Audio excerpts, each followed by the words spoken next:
Olunaku olw'eggulo naddala ne njogera ku dance ku mapeesa Katonda n'annyamba bwe tuvaayo ne tubagamba ba market leaders be baani mulina okukimanya bwe nayogedde ku dance ku mapeesa ne mbakunga olunaku olw'eggulo Bebe Cool n'avaayo n'abalaga nti yagenze wa dance ku mapeesa n'awaayo $5,000,000 n'embuga yaleese 3 Winnie Nwaji namulabe naye yapostinze ku Instagram ye ng'agamba nti bannaye mulekerawo tunenya nti tetuyambye dance ku mapeesa ffe tubadde nga tugendayo lwakuba tubaye tetugenda mu butaala nga tutwalayo bangaye naye Irene Ntala adde nga atwalayo obutunda Rema bagamba agayita mu nkuubo oyo mwana ebyaviirwako okumukuba yali ggwe yali akwana sagala nchirumemu ze ngambe ziteŋŋana nti Rema yali omuvubuka yali akwana kwe kwava omukuba so Rema va mu bintu by'okwesudiya agendeyo alabe omuvubuka tagenda kumujjanjaba Rema gendayo ayito tugamba nti nno siba wagenzeyo nga kamera teziriiwo gendayo nga kamera weeziri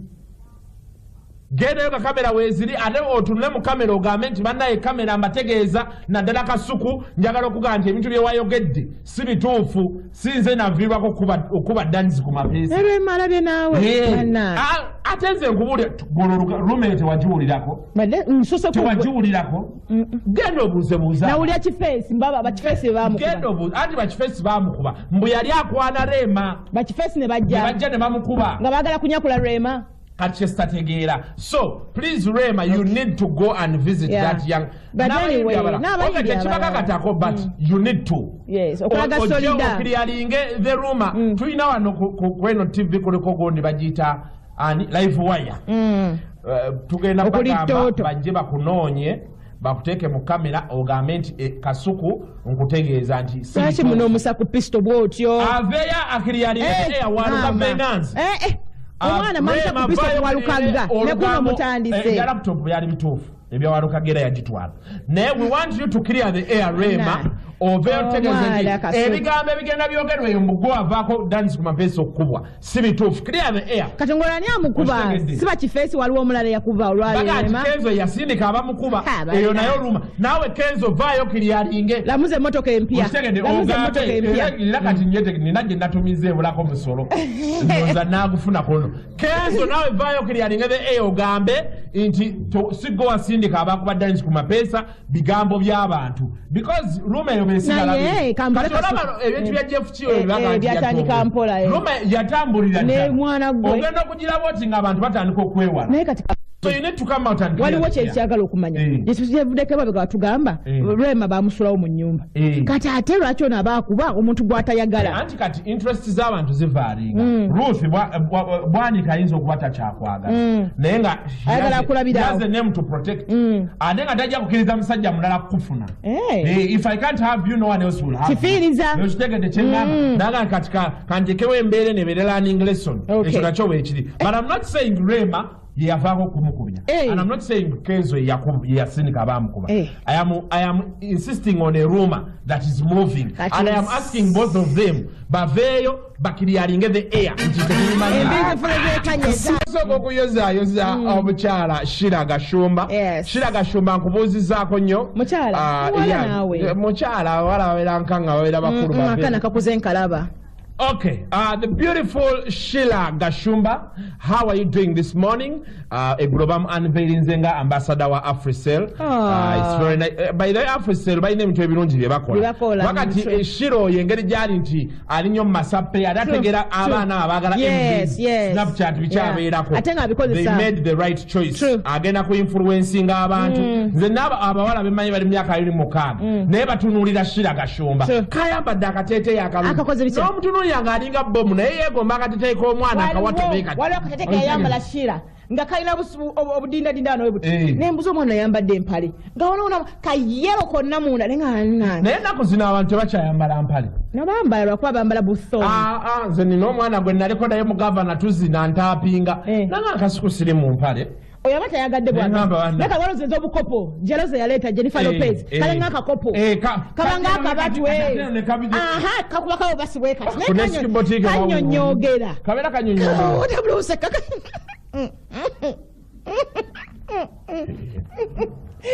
kakwata wekati.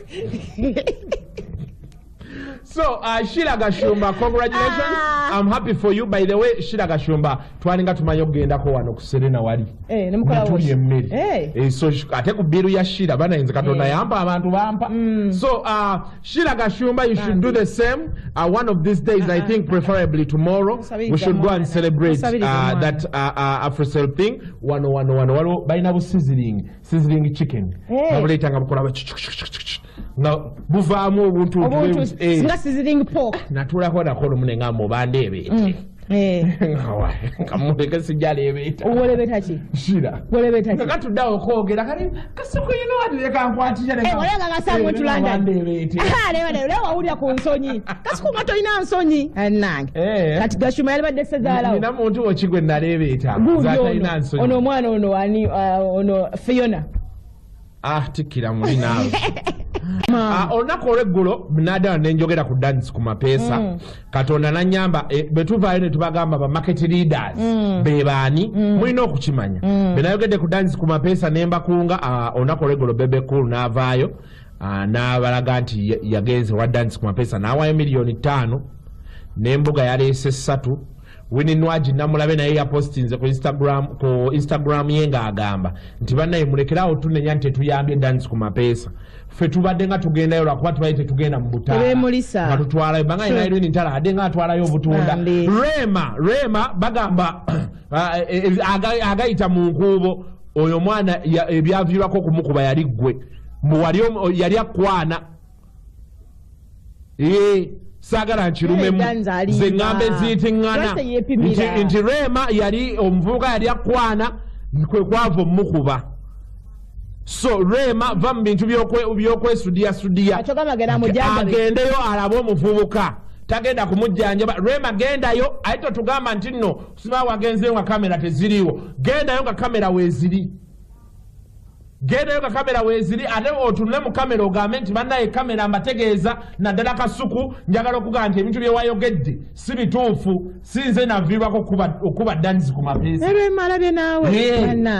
ate nze nkubuulira rume tewagiwulirako genda obuuzebuuza nawulira Kifeesi mbaba bakifeesi bebamukuba anti bakifeesi bamukuba mbu yali akwana Rema bakifeesi ne bajja ne bamukuba nga baagala kunyakula Rema Tegeera. So please Rema, you need to go and visit that young. But anyway, but you need to. Yes. Clearing the rumor. Tuina wano kweno TV kuliko gondi bajita live wire. Tugenda bagamba bajje bakunonye bakuteke mu kamera ogambe nti kasuku nkutegeeza nti sachi muno musaku pistol bwotyo aveya akiliaringa waluka venganza omwana mamsa kupisa walukaga nekuno mutandise laptop yali mituufu ebya walukagera yagitwala naye we want you to clear the air Rema obeera otegeeza ebigambo ebigenda byogerwa eyo mugwa avaako dance ku mapeesa okukubwa si bituufu clear the air katongola ani amukuba si bakifeesi waliwo omulala yakuba olwalema Kenzo yasindika abamukuba eyo nayo oluma naawe Kenzo vaayo kiliaringe lamuze emmotoka empya era kati njete nina gye natumiza ebulako musolo ndoza naagufuna kono Kenzo naawe vaayo kiliaringe the air ogambe nti siggo wasindika abakuba dance ku mapeesa bigambo by'abantu because rume eyo besigala ebintu bya Jeff Chiyo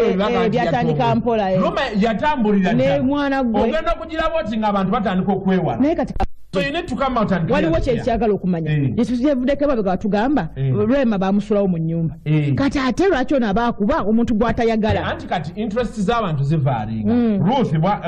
bwanika ayinza okuba takyakwagala naye nga ayagala akulabirawo has a name to protect ate nga tajja kukkiriza musajja mulala kukufuna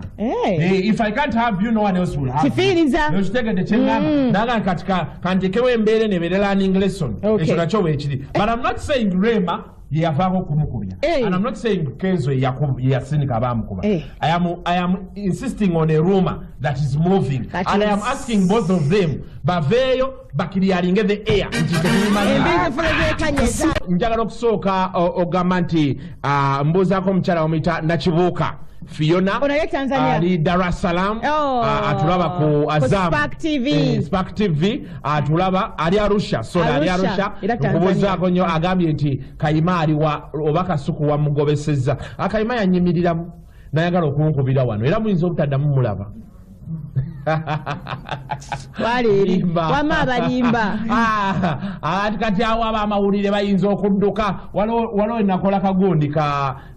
live neŋŋamba nti kati bye batugaana okwogerere katubyogerere wano abamawulire ne bawandika mangu Kasuku is quitting Dembe nammwe mulowooza nti ekintu ky'okukwitinga ano kintu kyangu mukiraba okusula omugaati otyo entalo zennwanyi okusigala wano n'enkokola kati mulowooza nti ngenda kumala gavaawo atyo nga bannaye mbabuulira siri wagenda kati nkyali wanga bonna bakoleseewo abantu bazze ne bandekawo kati gwe wookera ku maca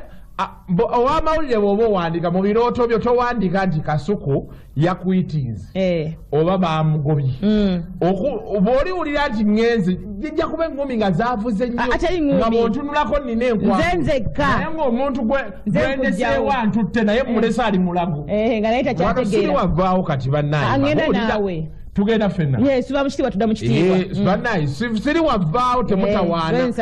kati ogenda wulira nti Kasuku yalwanye ne Kayima totawaana kuwandika mawulire gajja kukuswa naye tebasobola kukiwandika bwe batyo Kasuku yalwanye ne Kayima bagamba Kayima yakubye Kasuku kyebajjogga kyebasobola tasaga nti kati engeri gyayi nti ye mulwadde ali ku kitanda Kasuku yakuba Kayima n'amuleka wali baidha mwegendereza abasajja b'obunyama ebampewo Kayima mukubateeka emujeetiri wali n'atandika okugamba bannaye musajja ngoze ŋŋampulira nkanka n'amakuba sigawulira ogenda kulya nga ali mu nsona agamba baby dunia Okay, so awo betuvaawo waliwo omukyala bamuyita Bettina twagala okugaa nti happy birthday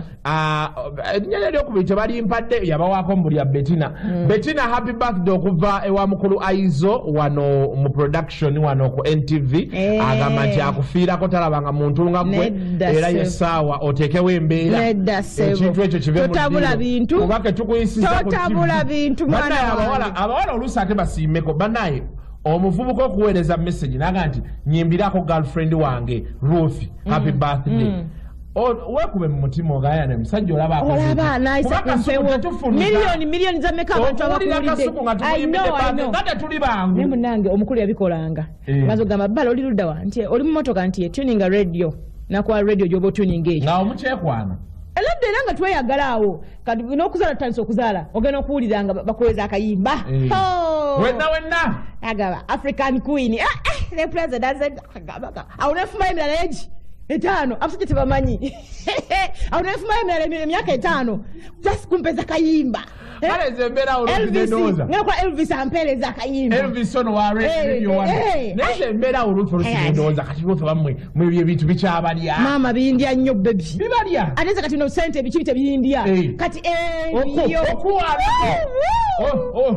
ne mubera mu bantu nakwata naganti kalabanga kuleba wadi ayi nakadawe mukutu likuchi oizo kwatolanga kuleba wadi gozalira agoma inja gange sebo togasula ezimfula Ruth naye ebintu ebyo nontakulako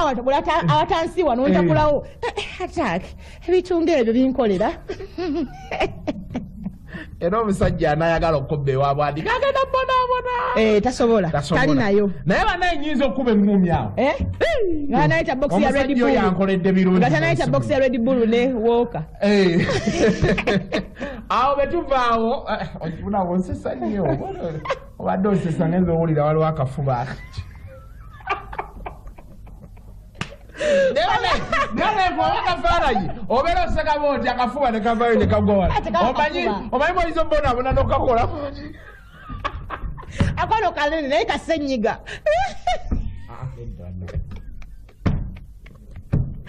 wolololo Kasuku wange mpana kasenyiga kajja ne kabaka kavayo ne kagoba kakalinga omuno gwa sigala oh my god otyo ifa gamba